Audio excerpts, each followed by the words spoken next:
Nurlilarim, pul texnikasi ajoyib, bittaga bitta ishlaydigan. Siz ishonasizmi, yo'qmi? Albatta bajarib ko'ring. Ishonmaydigan insonlarda ham ishlab beradi albatta. Kichik maqsadingizdan boshlashingizni tavsiya beraman. Agar birinchi marotaba semaron qilayotgan bo'lsangiz, katta maqsadlar uy olish, mashina olish uchun ham bajarsangiz bo'ladi. Bu yerga sizga kerakli summani yozasiz. Xohlang so'm ko'rinishida, xohlang dollar, yevro, rubl ko'rinishida. Ahamiyatsiz. Ikkinchi, mana bu yerga niyatingiz, maqsadingizni yozasiz. Men 15.000 dollar qabul qildim deb yozasiz.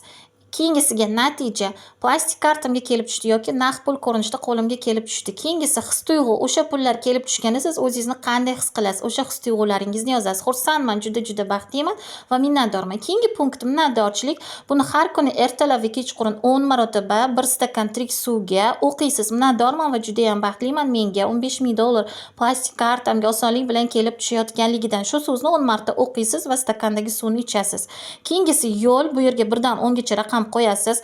Qaysi yo'llar bilan keladi o'sha pullar sizga? Misol sovg'a ko'rinishida, ishxonangizda mukofot puli ko'rinishida lotereyadan yutishingiz mumkin. Lotereyadan yutdim, mukofot puli sovg'a qildi va oxirgi punktiga va boshqa yo'llar bilan deb yozasiz.